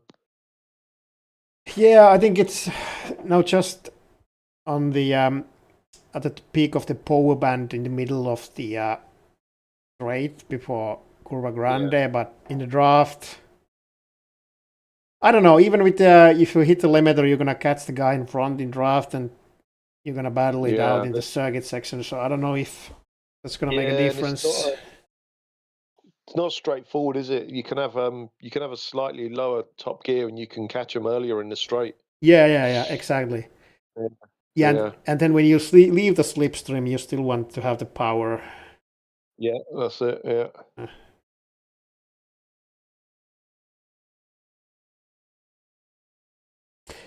Because I think at Interlagos this week, I was running a really tight fifth, so in the draft I was banging the limiter just before the braking zone, but that didn't matter because it doesn't matter how much you can accelerate at the end of a long straight. No. Yeah. So it's gonna be mind games anyway. Yeah. Yeah. I mean, the other guys might have the idea that they're gonna make the pass after the Ascari. Yeah. Other guys might have the idea that they make the final pass before Curva Grande and then defend the position. I don't know, but I'm pretty sure. Yeah, go ahead. No, I was just going to say I used to have I haven't tried it because we haven't been here for so long, but I got some really good results. A lot of wins here by if you're the second car on the oval. Mm-hmm.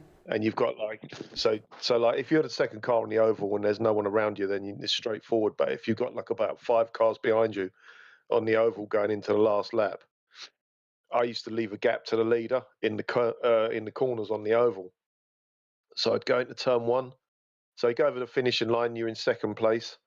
Then when you get into the first oval section, slow down, leave a gap, then draft back up to the leader again on the back straight of the oval, then hang back again and leave another gap, and then go for it on the straight.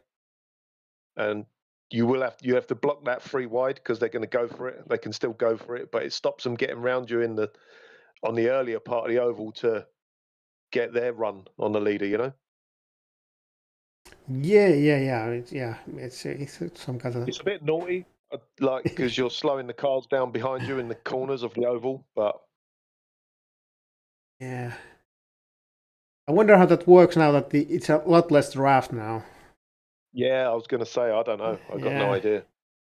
Yeah, you probably still work, but you just don't leave as much of a gap Yeah, in the corners. You know. yeah. Just make it closer. So They can't do anything because like you know if you're leaving the gap in the turn and then you're slipstreaming up to the leader, when they try and pull out to get past you, they don't get no slipstream. So and you got the slipstream off the leader, so you're in the you got the advantage there. yeah, true. And even if you got 2 wide going into the oval, you normally can beat them round the top edge, the left hand side of the oval turn. Yeah. So maybe. I had one race with a guy called Michael Engelay. Do you remember the big, huge crash? What Joe did the video of? Yeah. The slow down one. Yeah. Yeah, that was that race was fun. It was I don't know if it was that race, but it was that week, and it was a midweek race. It was so funny. Me and Michael Engelay got something like a 30-second gap or 20-second gap or something like that, and we got to the last lap and we were both braking and slowing down, and we was doing about like 100 miles an hour, like on the oval, just none of us wanted to lead, and then all of a sudden I just booted it because I just thought if I go now, then he's not going to catch me because we're in like second gear or third gear on the oval. Right. It was like cars were like 10 seconds behind us, like catching us like anything. uh, Brilliant.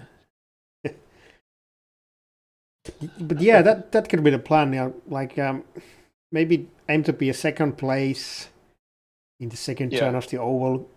Put a little gap so you'll time your pass at the end of the straight. Yeah.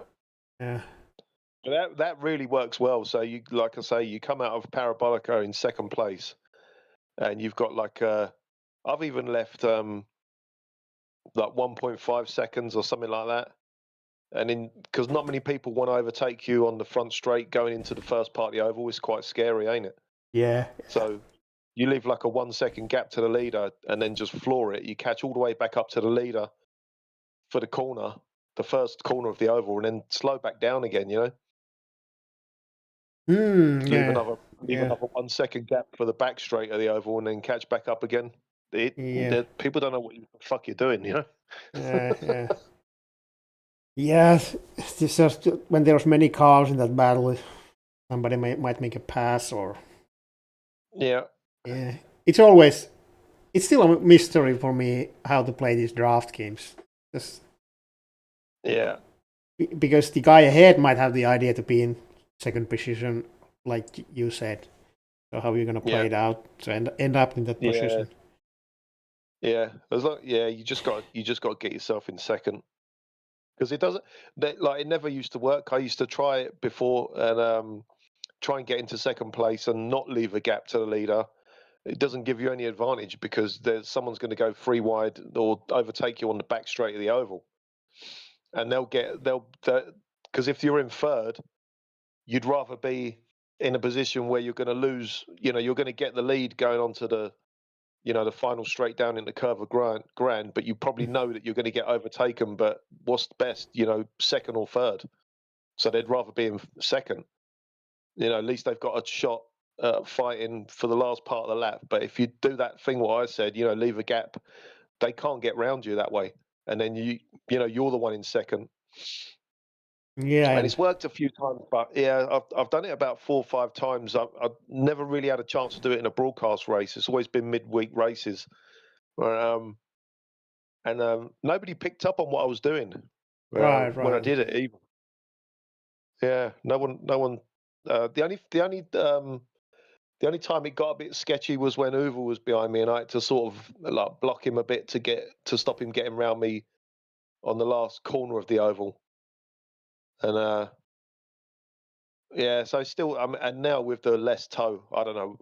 God knows if it would work or Right. it might work even better. I don't know, Yeah. but it's a good one. It's a good one. It's one to try out anyway.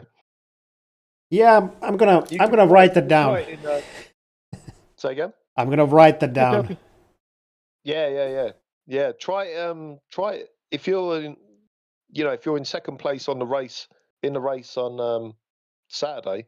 Mhm. Just get yourself in second and try it out for a lap, Yeah, and yeah. you'll know by the end whether it's going to work or not.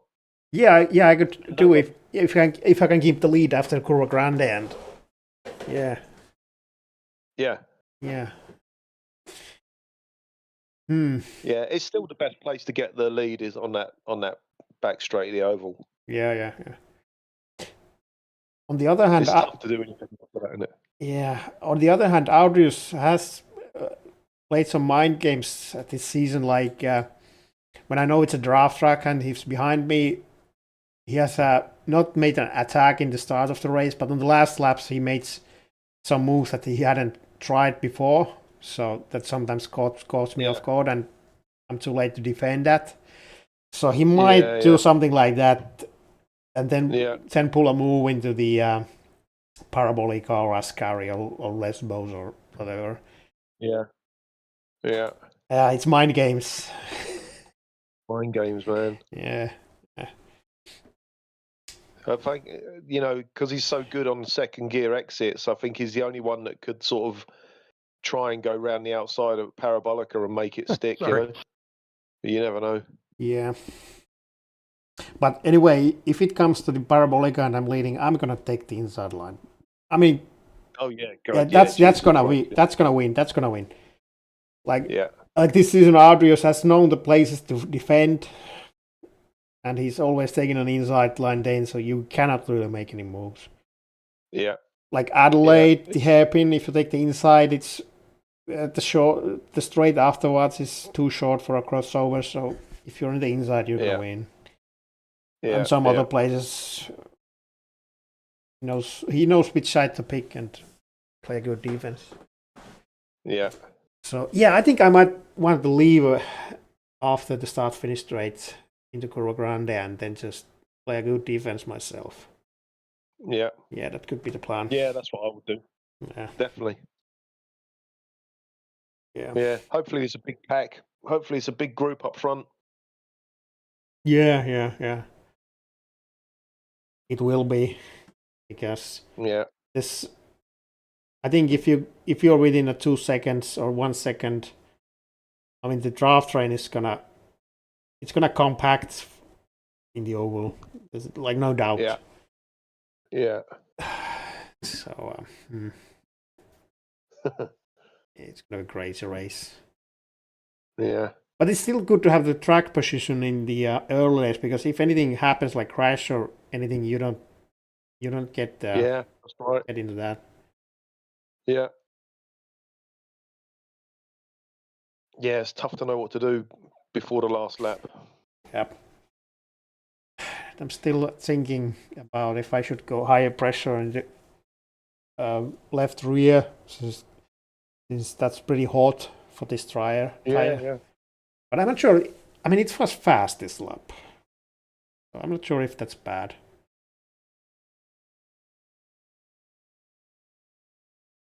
No idea, mate. Yeah. No idea. Yeah, I just want to have the good exit from Parabolica on last turn. And also a good exit from the Lesbos. Yeah. I need my left rear. Yeah, I don't know which ways. I don't know which line's faster going into Ascari either. I've been overtaken by so many drivers going into Ascari from either side of the track. Yeah. I think in this car you need to take a tight line in the first corner so you can build up into a good exit. Like, I don't know if the last lap I did pretty well. Like, keep it as much left, be slow in the first left-hander, and then be able to bring the car to the right and carry speed. Yeah. Yeah, what are slowdowns like now? I still haven't got a slowdown from there. I should test that. Know how much I can cut that last sausage. Yeah, that last one, if there's no slowdown, I'd have my left wheels over the other side of that. Yeah. See. But I know this is not an off track. Yeah. And it seems like my middle of the car is still over the colored white red curb. Yeah. So that might be a limit. Yeah. There's no info tab. Oh, there's a rule. No rule. Yeah, here is it. Here, but actually, these iRacing track rules are sometimes wrong. Yeah. How hard it could be to draw a line in the track. Yeah. Yeah. Yeah. Let's see. Yeah, it's a turn 9 must be the exit of Ascari. Yeah, it's got to be in it. Edge of the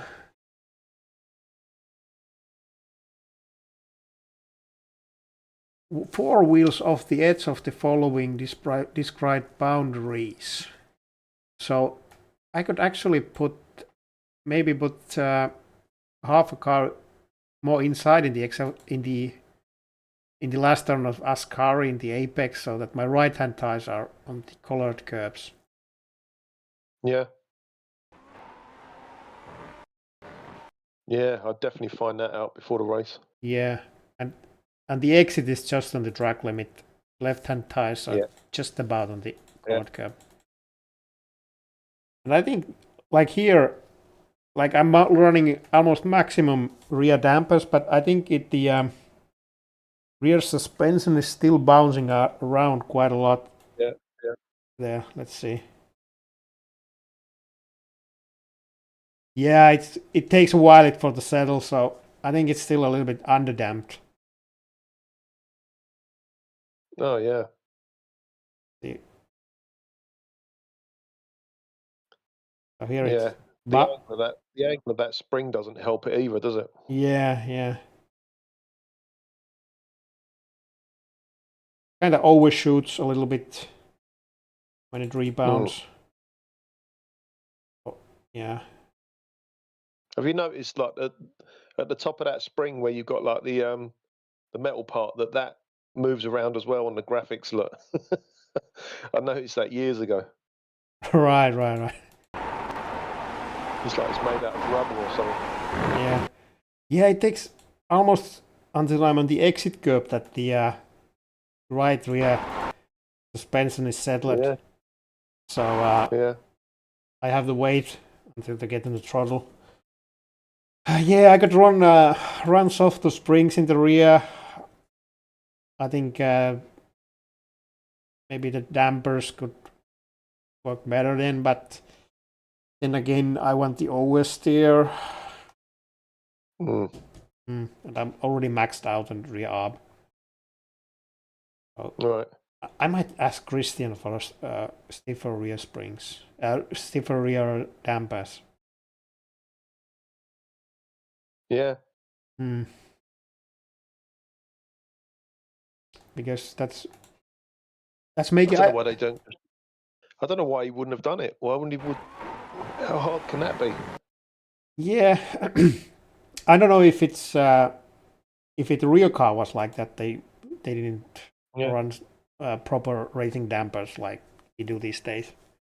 Like we avoid the overshoot in the bumps, but I think it would make the car a lot better to drive because you don't have to wait for the rear car to settle before stepping into the throttle. Because like here, you have to wait all the way almost to the exit when the rear is settled. Like, of course, the rear is going to be sketchy, like no shit. Yeah, it's a lot of movement. Yeah.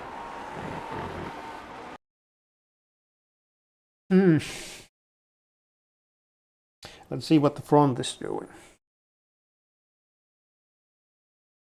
So we're interested in the right front because we're turning left.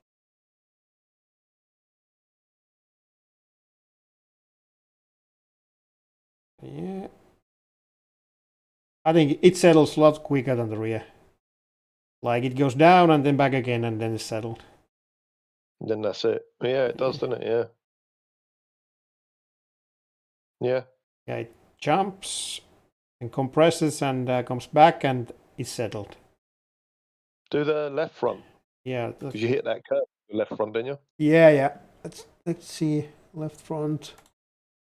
But also the right front is also jumping when you go over that curb. So, Yeah. but probably same here. Yeah. So, yeah. Let's see. We're jumping down, comes back up and settles. Yeah, front dampers are okay, but the rear is bouncing around. Yeah. Hmm. I wonder if they're just like. I wonder if they're just the same rates then on the car at the moment. Because you've got all the weight of the engine on the back, haven't you? Yeah. I mean, yeah, you do need. That makes sense. You need a lot stiffer dampers in the Yeah. rear to settle all that weight bouncing around. But Do I you think remember all the old remember the old GPL manual? It used to say that. It used to say that the springs and the dampers were stiffer on the back of these cars anyway. yeah. But I think when the car updated, they're running the same dampers in front and rear. Yeah, I But reckon they are. Yeah. obviously, it's gonna be too loose in the rear if you run the same in the rear, and probably Yeah. that's why I ended up going max dampers in the rear. Yeah. But I don't know if they run it like that back then.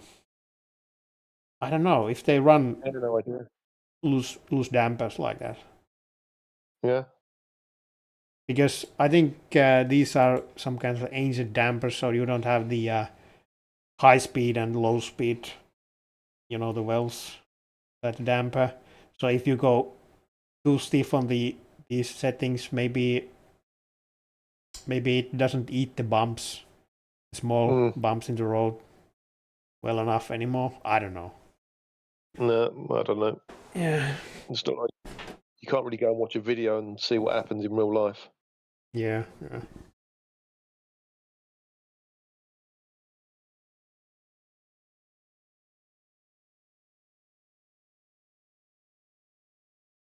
The left rear. Also, if it's here it's bouncing around in the exit of Ascari. It compresses. Yeah, the left rear is also bounces around. So yeah, I might have to go. Meanwhile, go just maximum damping in the rear, even if that's not enough, and maybe go softer springs, and maybe try to make the car oversteer with more cross weight.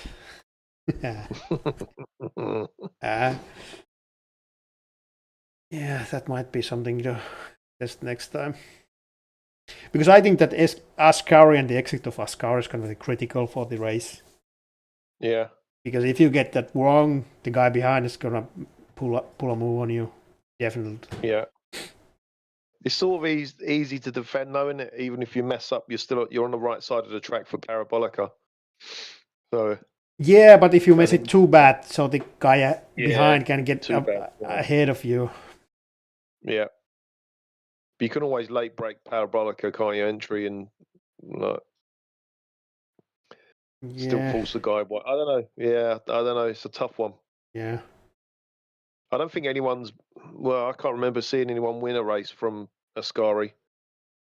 I think. I'd have to say it's in. I think it's in the GSRC highlights. It's me, Uwe, and I think some third guy.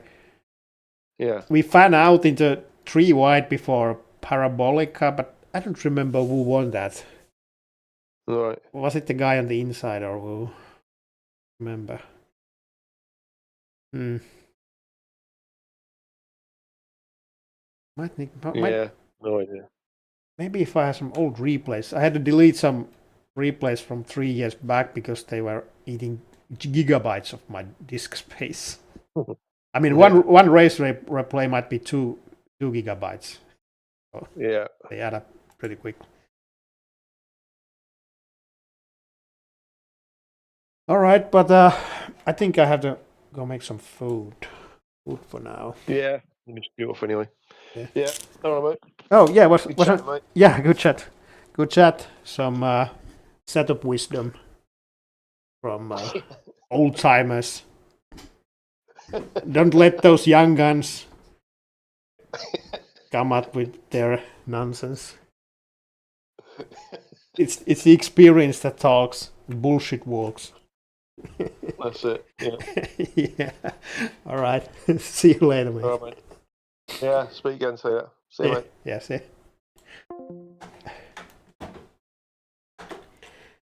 Right. I'm gonna end the stream, but good testing.